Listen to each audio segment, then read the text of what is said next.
All right, what is going on, everybody? Welcome back to the Ready Football Podcast. Along with my co-host Logan, I am Brennan, and kind of had a little bit of another hiatus. Had some family stuff come up. Everything is all good. We're back. Always glad to hear that. Always glad to hear that everything's good. So. Oh yeah. But we're back, normal schedule. Always got sports to talk about. Of course. We're kind of throwing a curveball tonight. Little bit. But the curveball none of us really pay attention to. So no, this will be interesting. But before we get too far into what we got on the board for tonight, you have a guest coming on the show. So I will give you the floor to bring on the guest and introduce him. All right. Well, thank you, Brennan, for that little nice starting part of the show. Yes, My bad. Huh? My bad. Nah, you're all good, man. So like you said, we have a guest for you guys. Some of you may know him, some may not. Just depends on if you listen to Fort Wayne's sports station from 4 to 6. He is, I'm pretty sure, I may be wrong. I'm pretty sure if I am, he will correct me. I'm pretty sure he's the producer of the Sports Rush with Brett Rupp. But Adam Lundy from 1380 and 100.9. So we are very happy to have him come on the show here in just a couple seconds. Talk some sports with us. Exactly. And honestly, I know he's a big NBA fan, so that's kind of why I also threw the deadline stuff up. Like, I saw some of them, but he could definitely probably talk to us more about them. But hey, we're just here, a couple guys hanging out, usually only talking about college and NFL, throwing the pigskin around, you know. But we got a little curveball with the NBA. So with that, let's go on and bring Adam on. Hello, Adam. Hey, how you guys doing this evening? All right. Good. How are you doing? Glad to hear it. I'm doing well myself. So I'm glad to be joining you guys here on the podcast. Talk some NBA, talk some NFL. The big game's coming up on Sunday. So a lot of fun stuff to look forward to. What are you guys looking forward to? I'm definitely just ready for the Super Bowl to be here because my Philadelphia Eagles are in it. That's the only reason you're excited for the Super Bowl to be here. Oh, yeah. I mean, who isn't? If you're an Eagles fan, why wouldn't you be excited for that? So, but yeah, I mean, football's football. I love it all. Sadly, the college season's over. Yeah, what a fantastic season. Ohio State getting the win over Notre Dame. Had them winning it all, too, so I'm not too mad about that. Almost predicted the score correctly, too. Brennan, I would say he kind of got lucky with his predictions. He was one game off of having the whole... No, I was a fourth down off. Let's be real. He was a fourth down, in his words, off of a perfect prediction of the playoffs. 34-24 was the national championship final score. I predicted 34-23. So, wow, very good. Yeah, he a little upset about that. He got really close to almost every game and just one game wrong. So it's kind of sickening, in my opinion. Yeah. But all right. Yeah, absolutely. Let's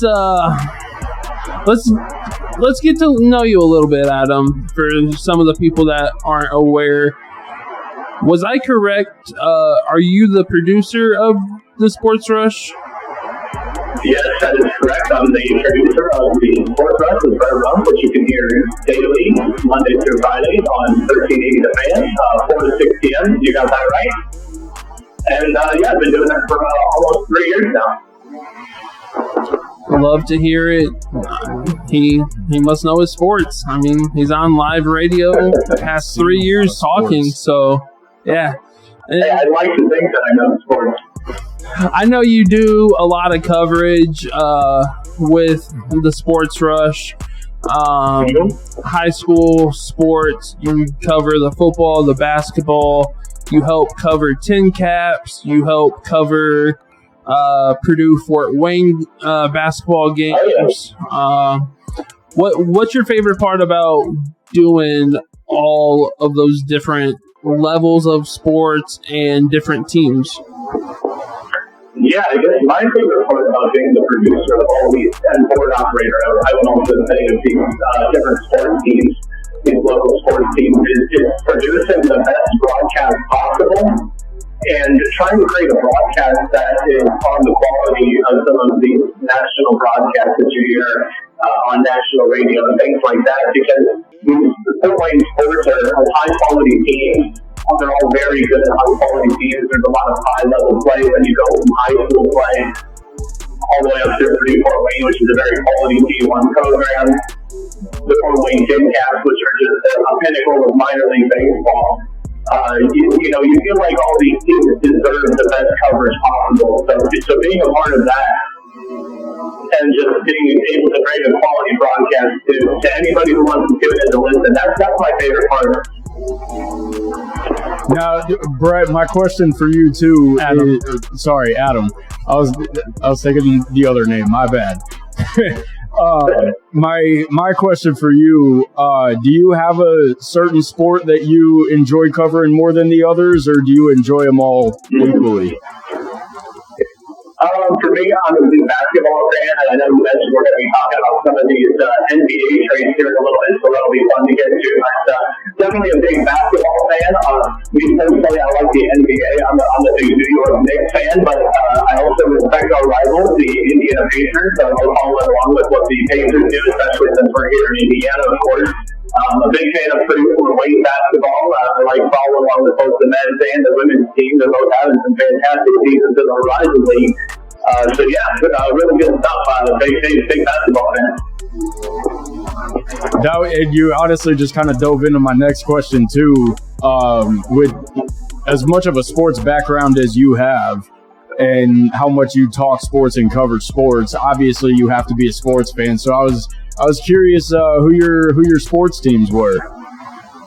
Yeah, absolutely. So NBA, I'm a big New York Knicks fan.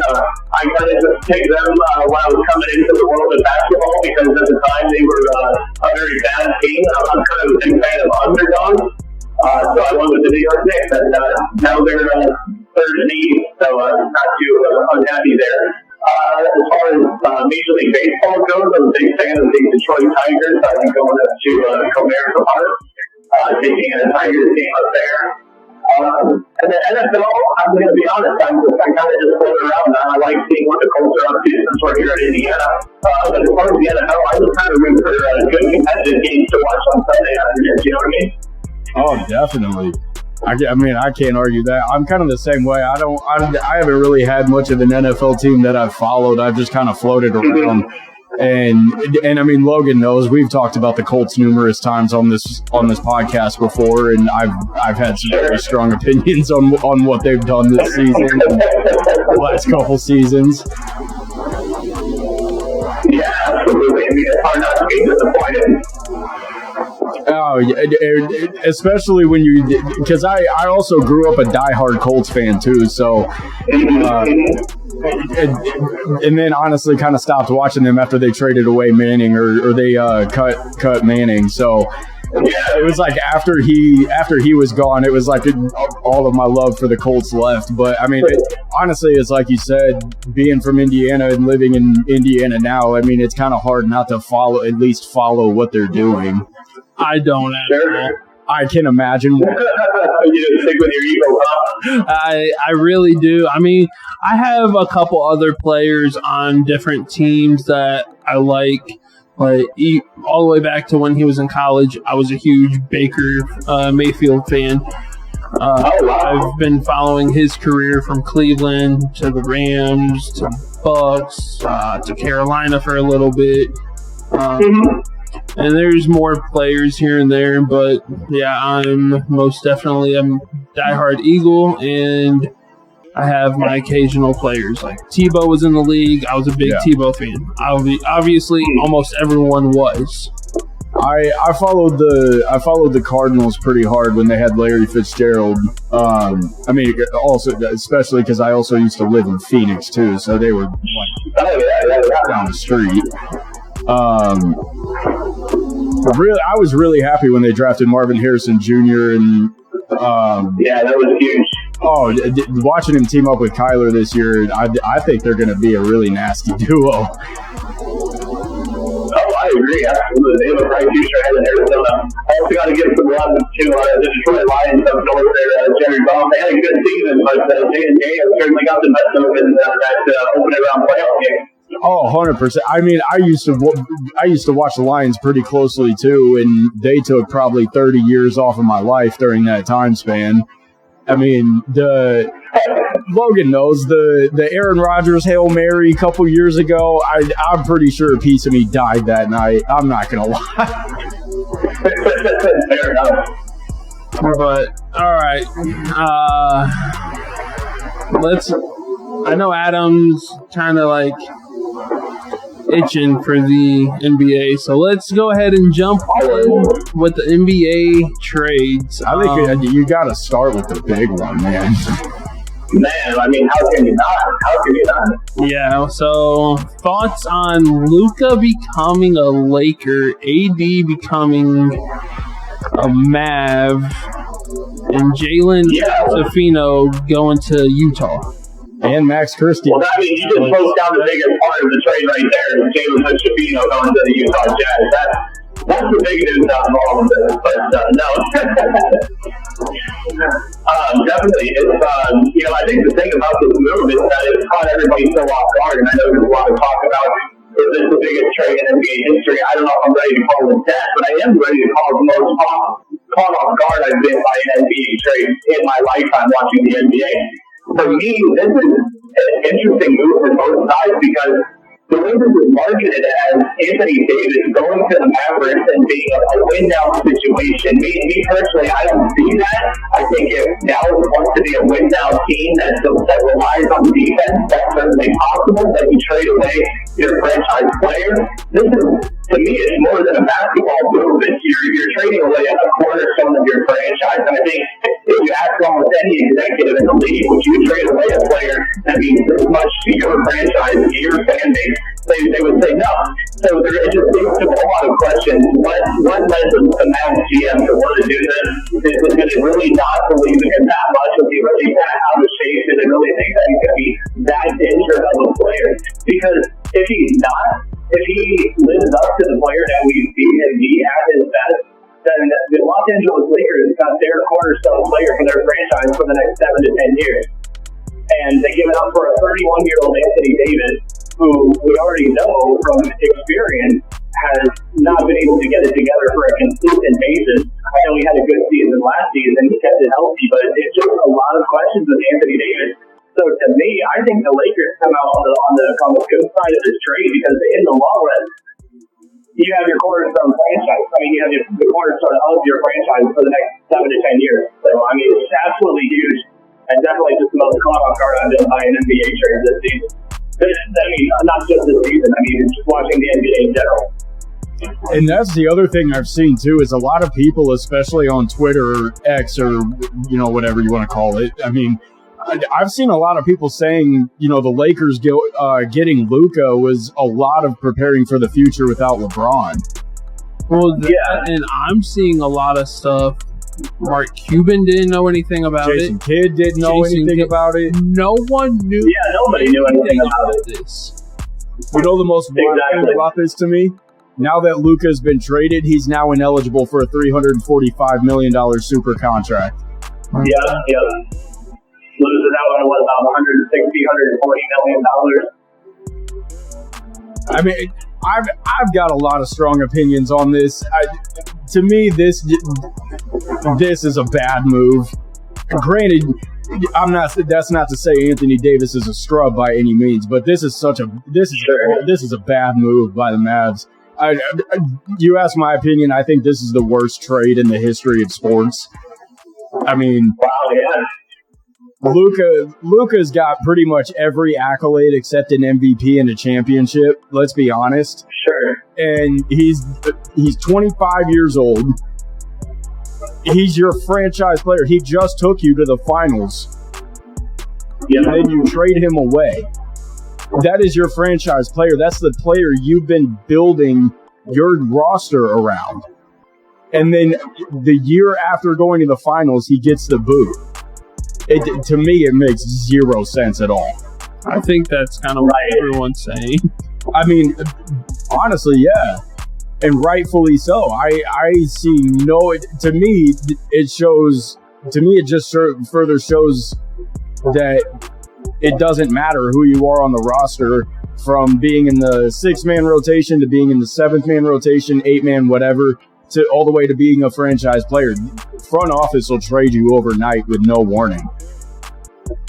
Yeah, exactly. I mean, you think of someone like Luka Doncic, and he would be on a list of players that you would consider untradeable, but then there he goes, boom, like that. He's already landed in Los Angeles. He's already hanging out with Chris Paul and the Lakers brass. But yeah, it's just like I said, just kind of transcends just a basketball move. You alienate your entire fan base. You make a move like this, especially unannounced, without any request from the player, without any indication from Luka that he would be willing to sign the max deal there in Dallas. It is very confusing, absolutely. But I'm happy for the Lakers, honestly, because you come out on the good side of this. And hey, if the Dallas Mavericks aren't gonna love Luka, then the Los Angeles Lakers market sure is. Oh, absolutely. I mean, the Lakers pretty much committed highway robbery on the Mavs. I mean, they got grand larceny. I mean, I am curious though. What do you see Luka's role being similar with the Lakers that it was with the Mavs, or do you see his role being different, considering LeBron being there? Yeah. A lot of talk about LeBron and Luka's game being similar, with them both being kind of ball dominant. But here's the thing about LeBron James is that we know that he's kind of able to play any position that he needs to win a championship. So I think we might be seeing a little bit more off-ball action from LeBron James. I think we might be seeing him at a little bit more of the forward position and letting Luka do a little bit more of the guard work, taking it out the court. And I also think that another important thing is there's going to be times when they don't have to play together either. There's going to be long stretches of time where Luka's looking very good on the court and LeBron James can get some rest because they can play a similar position. So I think it kind of relies on the ability of LeBron James to be that Swiss Army knife and kind of adapt. But I do think we're going to see it actually be Luka Doncic's team. I think it is going to be offense running through Luka. So I think that'll take some time, though. I mean, it's not just going to be a come in there and he's going to run the show like it's the Mavericks. But I think eventually we'll see a transition from LeBron to Luka Doncic being the one that takes care of the ball. I'll be really interested. Honestly, nobody's talking about this really that I've seen, but I'm really interested to see the duo of Kyrie and AD. That's going to be a good combination, absolutely. And you can't forget, you also got Clay. Oh, stop it. I mean, he could get you a solid 9 points a game. Stop it. Yeah, he's good for 2 or 3 3-pointers there for you. But, I mean, he's a shooter off the bench, which you will need shooters when it comes down to it. And he's one of the greatest shooters in probably NBA history, along with his Splash Bro. Former Splash Bro. They're still bro. Yeah, Clay is not a top 3-point shooter, let alone top shooter in this league this year. Really, ever since he's been with the Mavs. So, like the year. Definitely not with the Mavericks. I am not including Clay in that conversation because obviously Clay is not going to contribute the same way AD and Kyrie are. No, but I'm sure he could still get you a couple points here and there when you need it. He could get you a couple stops. He's not the superstar that he was in Stanford in the Bay.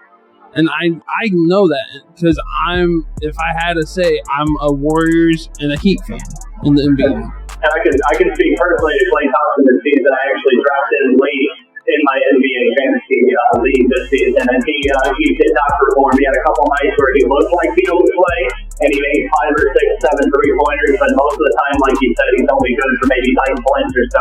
The thing is, if he is going to remain on the Mavericks and they are going to be a championship-level competing team, he needs to be a 6th or 7th player in the depth chart. Right now, I think he would still be in the starting 5, along with Kyrie and everybody. So, I don't know. I think they might need another player. I think a potential move that the Dallas Mavericks could still make is now that they do have Anthony Davis and they do have a lot of depth at their forwards and centers position. So maybe moving one of them for another player that would complement that starting lineup along them. Better than Clay. There's someone better than Clay out there. Yeah, but this whole thing is just weird to me. Like, the fact that there were no rumors, no leaks or anything about this. Like, I literally woke up yesterday and had 3 different text messages about it. And I'm like, what is going on? I was down in Indy. There had to have been more to this. I was down in Indy at the Rumble, and it was like as soon as the Rumble ended, or I was just leaving, the news broke, and I'm like, no, this isn't real. Waited a couple hours, I got home, and it's everywhere, and I'm like, okay, it's got to be real now. The first post I saw on social media about it was from Shams. He one of the biggest NBA insiders around the league. That's who I saw too. So as soon as I saw it from him, I'm like, okay, this is real. Yeah. Crazy. Yeah, and it was interesting how he had to clarify that he hadn't been hacked. Which nowadays you never know. So I feel for every Mavs fan right now. I feel for every one of them, especially because most Mavs fans are Cowboys fans, and they got to watch the Eagles play in the Super Bowl, man. Yes. They're going through it right now. And then they have Jaden Daniels for the next 20 years. And I love it. All right. I think that's enough time on the Luka trade. The Spurs, they made some noise going out and getting De'Aaron Fox and Jordan McLaughlin. The King McLaughlin. Wow. Hey, my bad. I am horrible with names. And I told you that since day one, Brennan. Don't judge me. Wow. The Kings get Zach LaVine and a whole bunch of picks. A 2025 first-round pick via the Hornets, 2027 first-round pick from the Spurs, 2031 first-round from the Timberwolves, 2025 second-round from the Bulls, 2028 second-round from the Nuggets, and a 2028 second-round from the Bulls. The Bulls receive Zach Collins, Kevin Huerter, I'm trying. And Trey Jones and a 2025 first round pick from the Spurs. That's not what I'm laughing at. Reading off this whole trade, Chicago got straight hosed. They got the shortest end of the stick out of this entire trade. Yeah. Yep. So, Adam, what are your thoughts? Well, and Brendan, sorry. What are your thoughts on this trade? To me, like I said, the Bulls got nothing. And gave up one of their best players in the process. The Kings got a lot of potential. The Kings got a real shot to do a generational turnaround with the amount of draft picks they just got. They really do, and that's what I mean by the potential, because we know what Zach LaVine can do. He can ball out. But with these picks from now till 2031, 3 of them being first rounds, 3 of them being second, how many? There's a potential for a generational turnaround for that franchise. And I'm not even looking at how many picks they already have. So they could already have a couple second round picks in those couple years. and they just added a couple more. So It sure did. So they really have a potential to do what Brennan says, generational turnaround. It would be kind of like fool's gold if you can't make the turnaround and have a good team with all these picks. Yeah, and I'll tell you what, I actually do like the addition of Levine to the Sacramento Kings. I think he makes it an interesting addition alongside Malik Monk. I think Malik Monk and De'Aaron Fox are kind of fighting for the ball a little bit. I think Zach Levine, who can play off ball a little better, just shoots more three-pointers. As well as Jamar, who, can just shoot from wherever on the court if he likes it inside the arc. So that'll be fun. I like that alongside Keegan Murray and Demontis Sabonis. I really don't think the Kings got a whole lot of worse at all trading Fox away. And they get all these picks in return, too. So I think the Kings pulled away really well in this trade. Yeah, I think if I had to say, the Kings won that trade just because of all the picks. That, and then you get Levine on top of it. And honestly, this might be a controversial opinion, but I think I like Zach Levine more in the open court than I like De'Aaron Fox. So, to me, I think that's a win-win compared when you put him in the backcourt with Malik Monk. I think those two could do, once they gel together, I think they could be a really dynamic backcourt. I think they could be a serious problem. Yeah. I agree. I don't think the Spurs necessarily lost in this trade. I do think that De'Aaron Fox will be an interesting and exciting pick-up to match with Victor Wembanyama. And they really didn't give away that much. I mean, you look at what the San Antonio Spurs had to give away, and they get to keep Stephon Castle, they get to keep Devin Vassell, so they get to keep pretty much their two best young guys, and only trade away, one of their not as well-used Sissoko. And so, yeah, good stuff. Zach Collins, that's tradable. I'm not worried about that when I have Victor Wembanyama. No, the loser out of this trade was definitely Chicago. That was not San Antonio. No. One thing that I've been hearing about, though, with the Spurs now having Fox, what's in line for CP3? I think he's got at least next year, and then he's done. I'll give him next year. Is he off the bench? Do they trade him before the 6th? I think he comes off. I mean, that's a great sixth man to have if he's willing to do that. Yeah. As long as he's okay with it, because I mean, you got to think. And I mean, this is a young team, so having at least one veteran presence, especially with someone like CP3, I think that's a good addition. I would keep him around. Especially, I mean, because you got to think, too, Chris Paul or CP3 is in year what now? So what is his trade value going to be? Yeah, not high.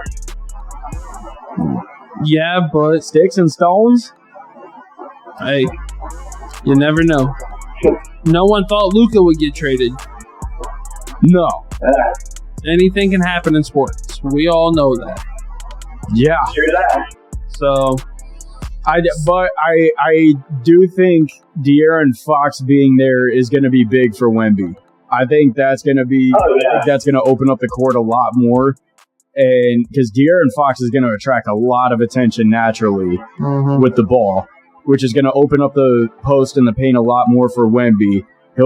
I think he'll be more active on the defensive side. But that being said, he does still have maturing to do in terms of running the floor, spacing, and all of that. But just like I said with Malik Monk and Zach Levine, Wemby and De'Aaron Fox could become a really good 1-2 combo too. Oh, absolutely. I agree. And like I said, they didn't have to trade away some of their other young talent like Castle and Vassell, who I think have been pretty good for them as well too. So, yeah, I don't think the Spurs did too bad either. I think it really is Chicago that got the worst side of this three-sided trade. Yeah, so moving on to the next one, the Jazz again. They got a few different trades going on. Clippers received Drew Eubanks and Patty Mills. Oh, wow, he's still playing? Oh, wow. All right. Jazz received Mo Bamba, PJ Tucker, 2030 second round pick, and cash. Yeah, this is kind of a get a better center, get rid of some money for the team, I know, I think Obama got waived by the Jazz, so I think he got waived for Jalen Hurts-Savino, who came over in the Lucas trade. So, not a huge one, but I think the Clippers improve it better, and Jazz get some cash. And PJ Tucker. Yeah, PJ Tucker kind of shocked me with that, especially because I honestly forgot he was still in the league. Like you had said. Yeah, he's getting up there, doesn't provide a whole lot for the Clippers, and I think they get more out of Drew Eubanks and the backup guard like Patty Bell, which is going to be a solid center. I guess this is really the last thing I have on the NBA. Yeah. Have you been hearing? I know it's a very long reach, and I'm not just saying this because I'm a Warriors fan. No. I know where you're going. I was talking with a group of people, and someone in that group said that KD needs out of Phoenix. Not where I thought you were going. Why not have him go back to the Bay? Because let's be honest, he should have never left the Bay. Once he left, that's when he started jumping teams left and right. Inconsistent injuries. Well, I wouldn't say left and right. He gets traded to Brooklyn, is with Brooklyn for a number of years, takes them to the Eastern Conference Finals. But he was also complaining the entire time, like he didn't even. Well, did you see who his head coach was? His teammate. So, what I'm hearing is that the Phoenix Suns are listening to offers for Durant. They're not necessarily looking to move him. I think he would take a really, really good offer with a lot of picks because they had to get so many away in their previous trades that they've kind of been looking to recuperate some of those. And since I think they've kind of started to realize that this Beal, Booker, Durant trio isn't going to get it done in the West, let alone the NBA Finals, I think they're going to kind of start gradually going towards that rebuild. But if you're going to rebuild, you need a good, solid return. And it just depends on what Golden State has to offer.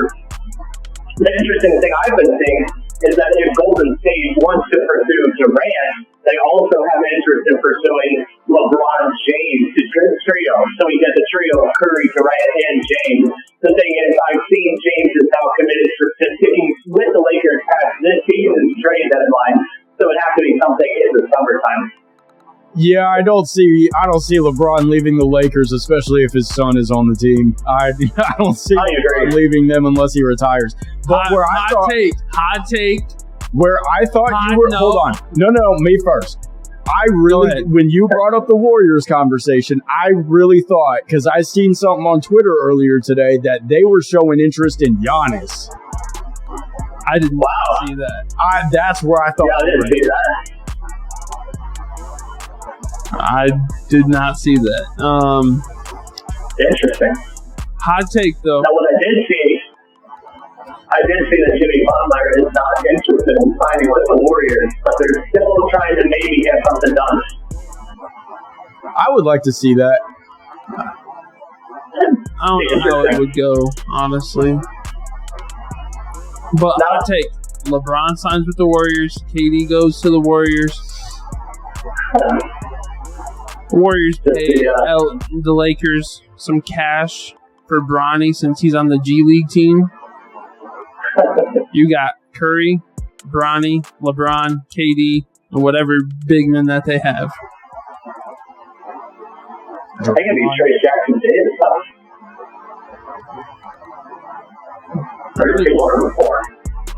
I don't think Draymond would have to play the 4. They'd probably put KD at the 5 at that point since he's taller. There you go. I mean, you could honestly put Bron there too. He plays 1 to 5. Yeah, that's a team, though. I'll tell you right now, hypothetical. That happens, they win a championship. That's the biggest big 3 over the Miami Heat big 3. That is.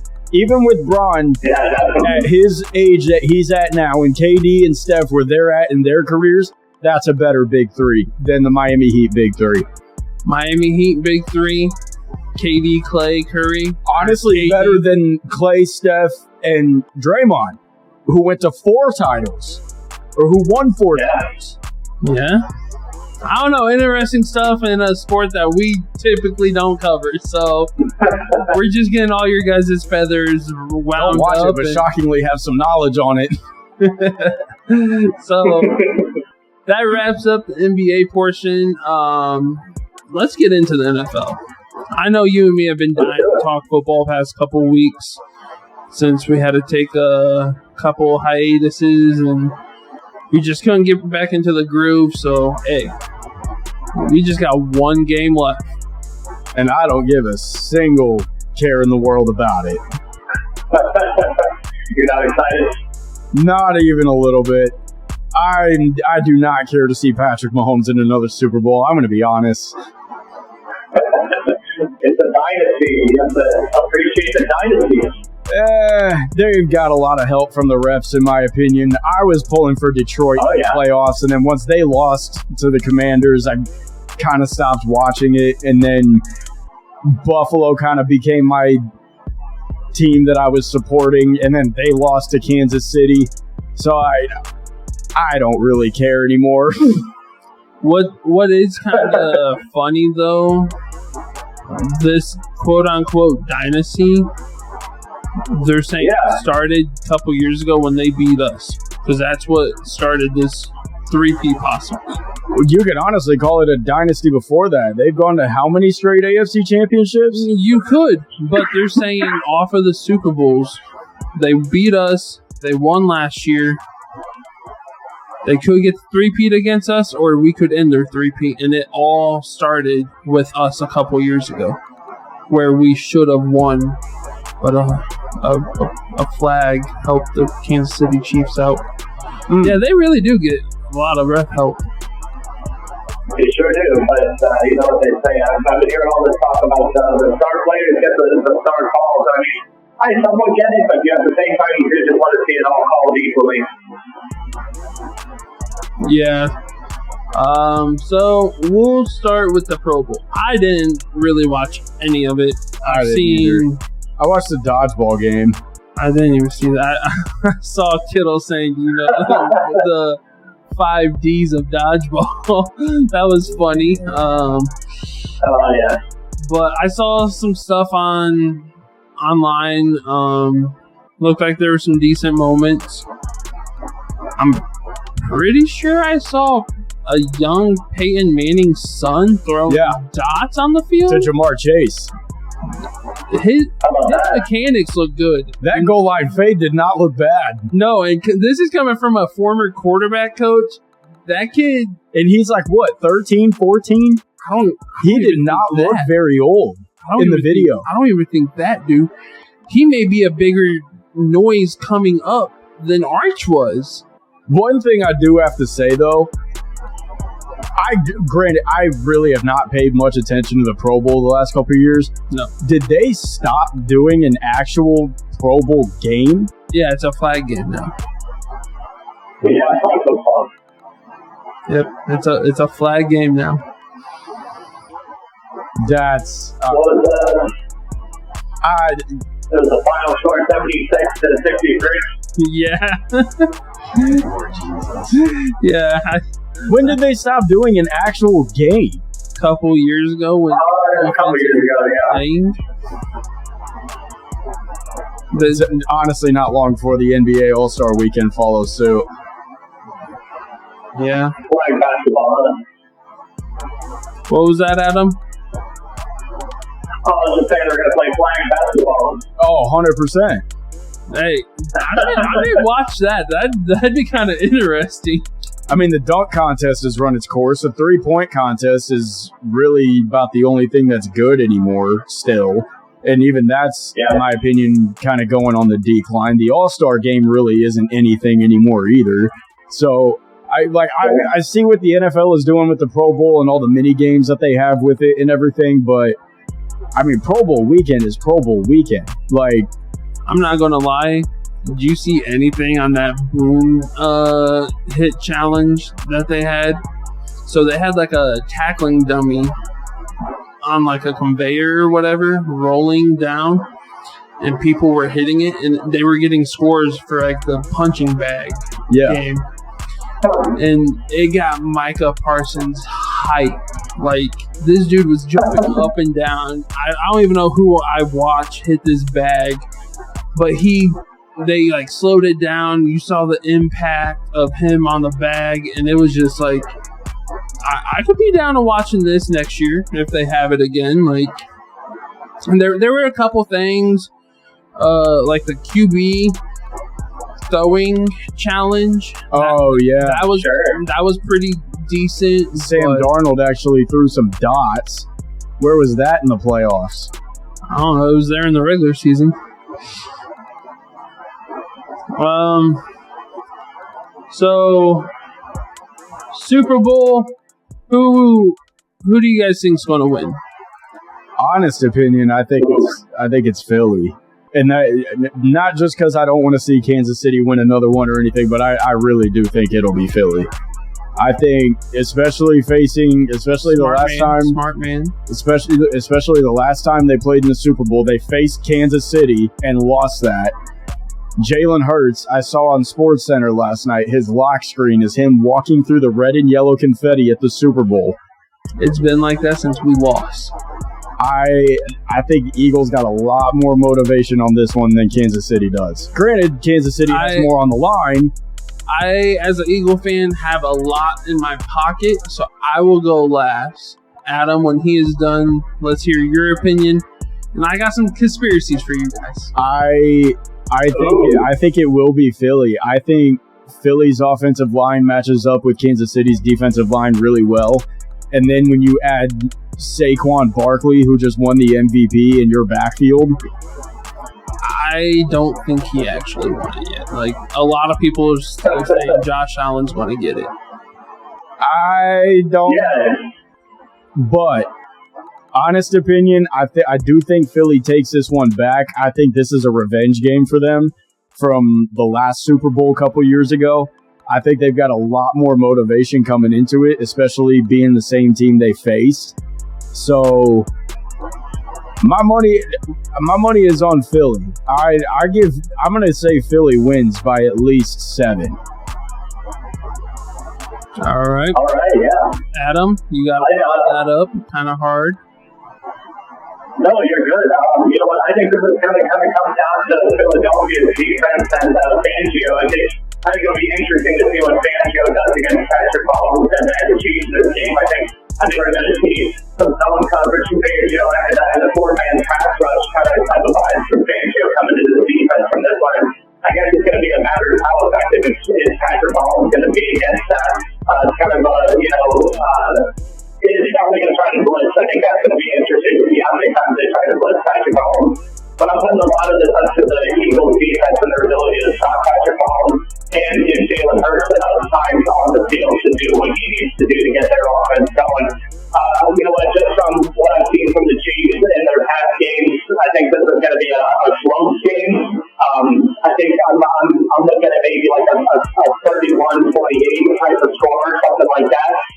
But I'm leaning towards Kansas City, unfortunately. Sorry, Logan. Dang, that's tough. Well, that was the other thing, too. If you guys don't hear Adam for the rest of the night, you know why. No, but that's the other thing, too. I do think Philly's secondary matches up really well with Kansas City's receivers. Honestly, I think Philly's secondary is better than their receiving core. We have one of the top, I think it was 2 or 3 defenses in the league. 100%. And then you throw in the 2 rookie DBs, Cooper DeJean and put Reed Blankenship island. No, I'm talking about Mitchell. I was talking about the other 2. Granted, you could go Mitchell's down the list. Rookie. Blankenship's been in the league. Oh, that's right. But honestly, you can go down the list of their secondary. I think, honestly, CJ's C, Mitchell, Cooper DeJean, Blankenship, Big Play Slay. I mean, I think, honestly, their secondary, you could go down the line. They match up. I'd give the favor in terms of the matchup of Kansas City's receivers and Philly's secondary. I would give that matchup to Philly. The crazy thing I definitely agree with you. Some of their explosive plays so far in the postseason. The craziest thing about our defense, Zach Baum. Yeah. He was a special team player in New Orleans. Comes to us, and he's the best linebacker in the league. Like, his absolutely. You guys' defense has been pretty complicated, no question about it. So obviously, my opinion, and it is biased. Eagles are going to win. And I got a couple conspiracies, whatever you want to call them, to kind of back it up. Yeah. Look at the Super Bowl logo. Past 10, 12 years. It's the one everyone knows, right? You got two colors. Both of those colors are going to represent the team in the championship game. The color primary on the bottom wins. What color primarily on the bottom this year? Green. If you look at it, green is mostly on the bottom this year. So that quote-unquote says Philly's going to win. I have another thing. I took a screenshot. In this century, every time the Super Bowl has been played in between two teams, one traveling east and one traveling west, the team traveling west has won. New Orleans, back in 2002, you had the Saints traveling east from St. Louis.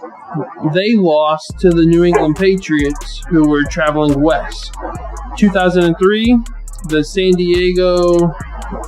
it was held in San Diego. The Raiders traveling east lost. Tampa Bay traveling west won. 2006, it was held in Detroit. Seattle lost. Pittsburgh won. 2009, it was in Tampa. Arizona lost. Pittsburgh won. 2013, New Orleans again. San Fran lost. Baltimore won.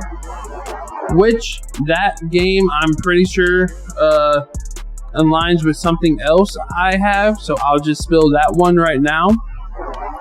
That was the season Ray Lewis tore his tricep, right? Mm-hmm. Comes back, plays Super Bowl, they win. Brandon Graham tears his tricep. He's coming back for the Super Bowl. You can say what you want to say. 2015, it's held in Glendale. Seattle loses. New England wins. 2019, it's held in Atlanta. The Rams lose. New England wins. 2024 is held in Las Vegas. San Fran loses. Kansas City wins. This year, Kansas City is traveling east. Philly is traveling west. So, if it follows, Philly's going to win because they're the team traveling west. There you go. And then these last two don't really mean anything. Saquon and Cooper DeJean both get to play the Super Bowl on their birthday. Mm-hmm. I mean, oh, wow. what kind of story is that? You have two players, one coming from a team that let's be honest, probably would have never even reached the stage with, playing his first Super Bowl, her first year with the new team, and it's on his birthday. And he almost broke a record that hasn't been touched in, 30, 40 years? Something like that. Yeah. And then the last one, Joe Mixon averaged 5 yards a carry, and James Cook averaged 6.5 yards a carry against the Chiefs. What do you think Saquon's going to average? If those two are averaging 5 and 6.5, Saquon's a lot better than them. No disrespect to them, because they are both great running backs. Does that mean Saquon's going to be on pace for 10 a carry? I mean, could be. And he also needs like 30-some yards to break one record, regular season and postseason rushing yards. And then there's like another record he could break in the Super Bowl, which I'm blanking on. But Yeah, those are my conspiracies and stuff that I have found online, and I've kind of dug in, done a little research, and it all seems to come out true. So there you go. I've been talking my crap the past week thanks to these conspiracies, so now I just need the Eagles to go play so I don't look dumb. You're not wrong. I would love to see Andy Reid get another one just because he is one of the greatest coaches ever. He's one of the greatest Eagle coaches. I have nothing but love for Andy Reid. But this year I'm sorry, Reid. We're out for blood. I mean, we should have got that Super Bowl a couple years ago. You guys took it from us. We got the one thing we've been missing for the past couple years, and that's a really good star running back. And we're taking this one. So if you guys don't have, it'll be interesting to see if Andy Reid comes up with any new creative little plays that he drew up on a napkin a couple days beforehand. Yeah. If you guys don't have anything else on the Super Bowl, we have had a few coaching signings. We have had a couple star players say, I want to seek a trade. So let's get into the coaching signings as of late. No, there was one. Oh, I saw earlier today that the Texans are hiring Rams assistant Nick Caley as their new offensive coordinator. The Raiders are hiring Ohio State OC Chip Kelly to hold that same position for Pete Carroll's staff. Yeah, that'll be interesting. Maybe the college ranks, NCAA champions going back to the NFL with these. Yeah, that would be a really interesting move. I liked Chip Kelly. He was an Oregon coach. Did really well with us. He went to Philly, screwed everything up for us. So I'm not sure how I feel on Chip Kelly. He could do good, he could do bad and go back to college. We'll just have to see how he does with the Raiders. I did see it's not a coaching signing or someone seeking a trade, but there were questions at Super Bowl media to Lane Johnson asking if he thought he was going to be retiring soon, and he said he doesn't see that happening whether they win or lose this Super Bowl. So that's good as an Eagle fan to hear, that we should have Lane Johnson around for the foreseeable future because he does not plan on retiring. So hopefully we can just keep him in Philly and have a great tackle to help protect Hurts and Saquon. Yeah, absolutely. One of the best offensive tackles. I mean, I know he's getting a little bit up there in age, but he's what, 33, 34? Yeah, he's around there, but he's, I would say, probably top 3, if not that. Yeah, absolutely. 5. I think he definitely has a couple of seasons left, and why not? So, yeah, good for Lane to be back with the Eagles, hopefully. Let's also hope Jason Kelce comes out of retirement for a year. I just want to see, man. Jason Kelce, we go back to the O-line we had last year or even this year, put Kelce in.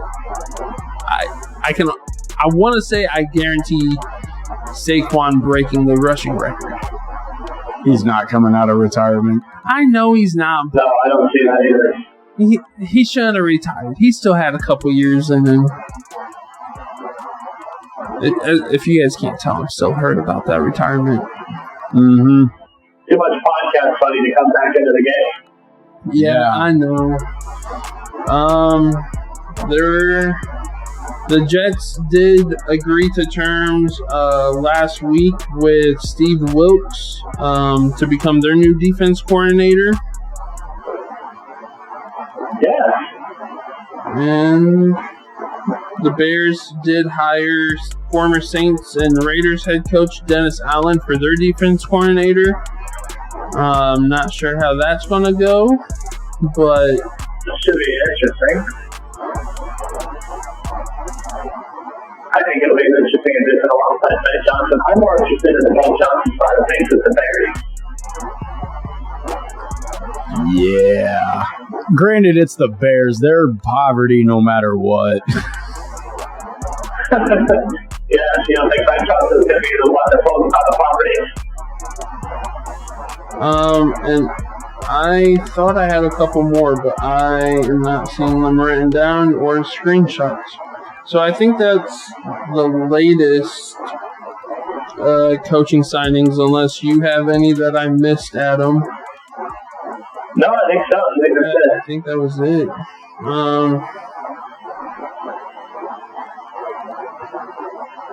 The Jets, I did forget this one. Jets hired Lions passing game coordinator as their next offense coordinator. Interesting move. Cowboys hired Cardinals O-line Clayton Adams as their next OC. I don't know much about that one. Those were this past Friday, it looks like. But I think that wraps up the coaching. So all we have left is Cooper Kupp and Myles Garrett seeking trades. Cooper Kupp let out a statement earlier that he is planning on getting traded to the Rams. And then Myles Garrett also informed that Browns, I want to say it was last night or early this morning, that he wants out of there because he wants to win and play on big stages. Can't blame him. Where do you guys think these two could land? Best landing spots for these two. I know it's a long read. I was getting notifications from NFL saying how the Eagles are like top 9 to get Myles Garrett. I don't see it happening, but if we were somehow to luck in and get him, our defense would be even more nasty. Imagine him, Jalen Carter, Jordan Davis, Nolan Smith. No. Why? Because it's not happening. You just gotta suck the fun out of everything. Alright, serious note. Best landing spots for these two vets, and one of them is a triple crown, one of them MVP? Myles Garrett win the MVP, or was he just a sack leader? I think he was just a sack leader. Either way, two really big names that still have at least a couple years each on them. Where do we think we'll be seeing them? I personally wouldn't mind seeing Myles Garrett with the Detroit Lions. That would be an interesting one. Him with Aiden Hutchinson? Yep. I could get behind that. So I clicked on this article, and the first team that popped up was the Detroit Lions. I've heard a lot of... Are they working on something, or is it just speculation? Just like speculation. It's like a top list of best landing spots. Yeah, that'd be interesting. But I don't know if anybody wants to help load them up for it.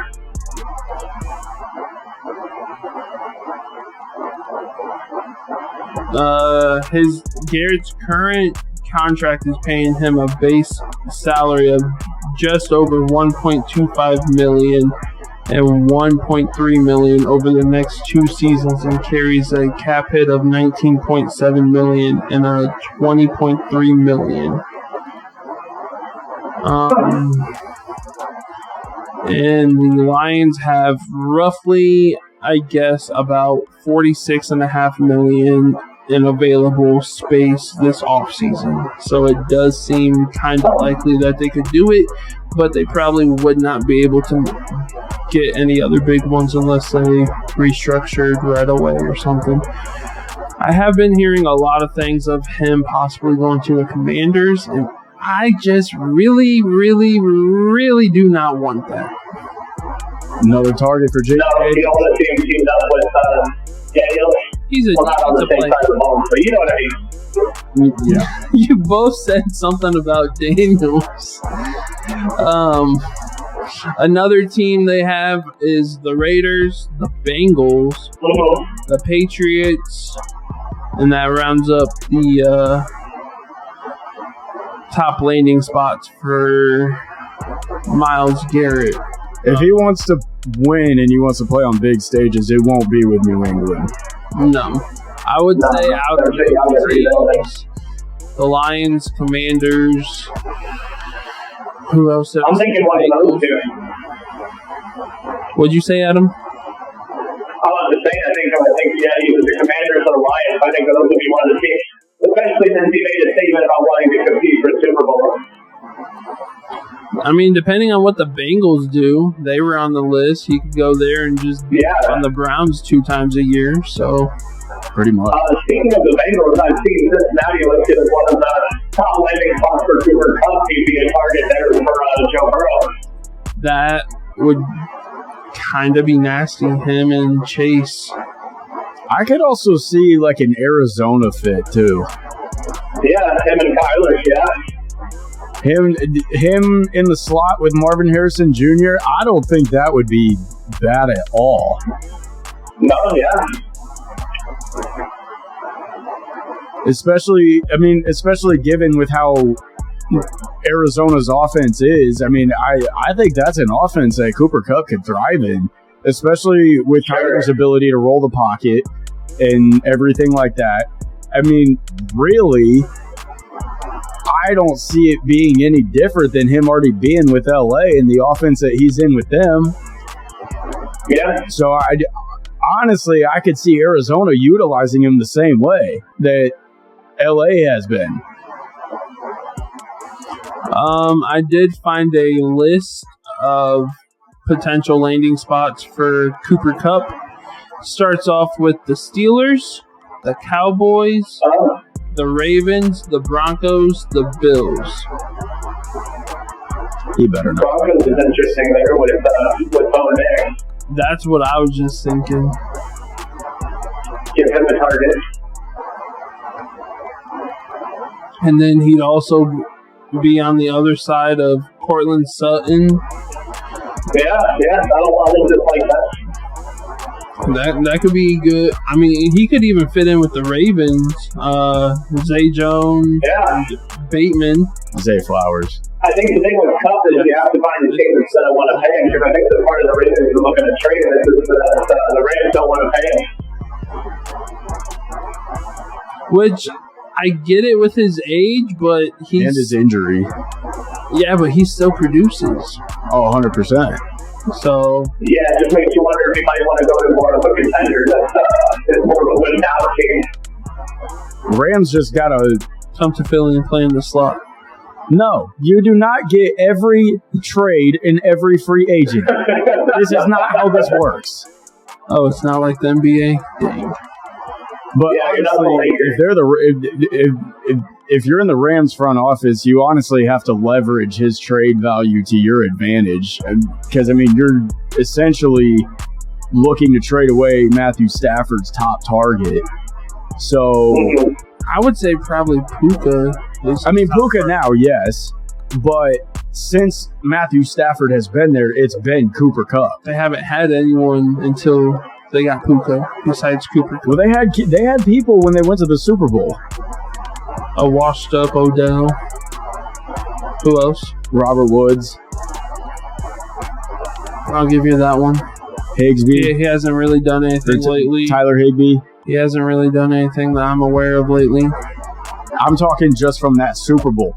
But everyone can have one good year in the NFL, though.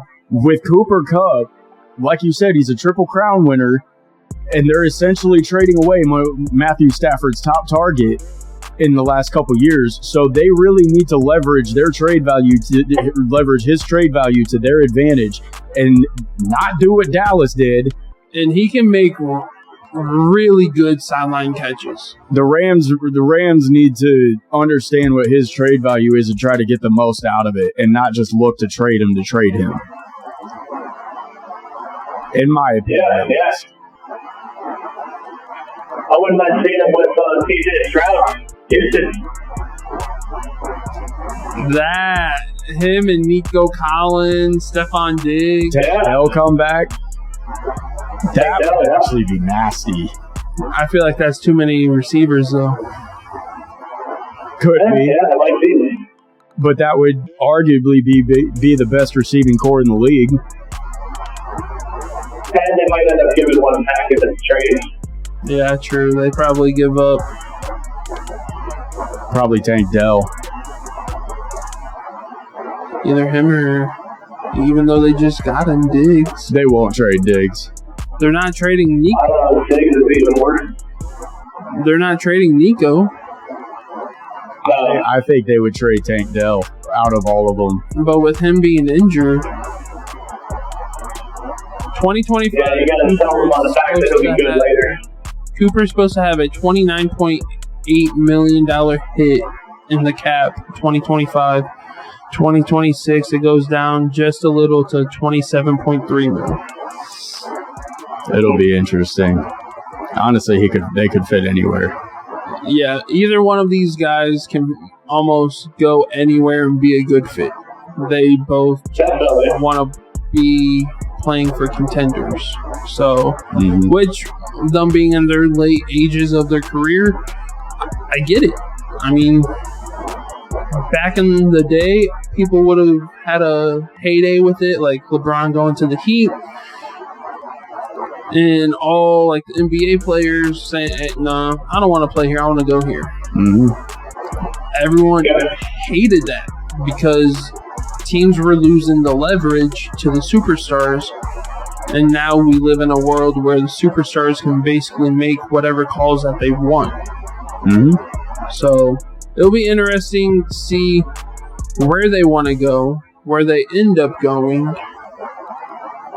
Because it really wouldn't make sense for the Browns or the Rams to trade one of these players to a rival, because then you play them twice a year and you know what they're capable of. Mm-hmm. So, yeah, you may get some good talent from that team, but they're not going to give you as much as you should because, one, they're a rival. They want to make sure they can beat you.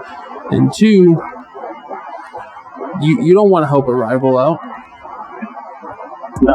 So, I think that does it, Brennan, unless you got anything else. I don't have nothing. I think that does it for us. And all right.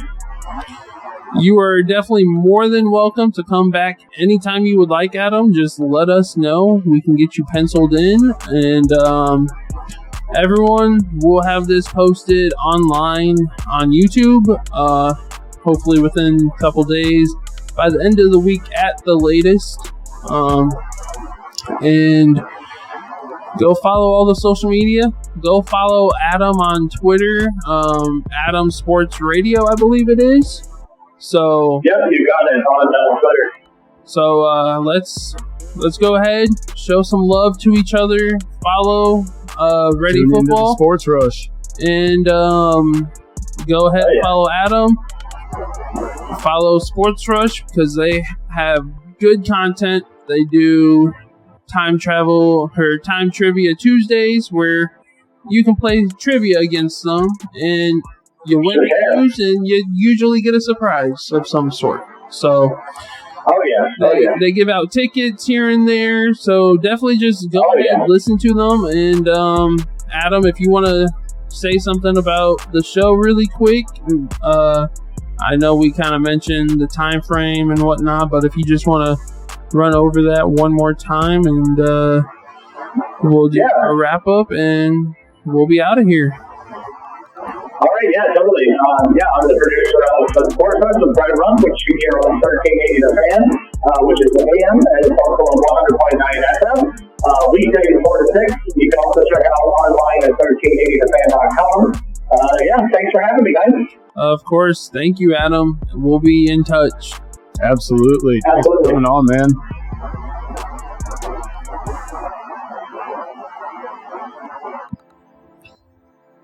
All right, guys. With that being said, we will see you guys next Thursday. After the Super Bowl. After the Super Bowl. So next Thursday, we'll recap. We may try reschedule so we can get it done sooner. Who knows? Some point next week, we will keep you guys updated on social media. So keep looking at social media. We will let you guys know that when we are coming up next. And this episode, like I said earlier, hopefully no later than the end of this week, before the Super Bowl. So yeah, until then, we'll talk to you guys next week, and enjoy the game. Enjoy the Super Bowl. Be safe out there, and just take in the last football game. It's gonna be a while until we are able to watch football, but honestly, it feels like it always flies by, and we won't really have much football content until end of March, April. So yeah, let's enjoy it. Let's enjoy the last game of the season. You guys have a good one. We're out.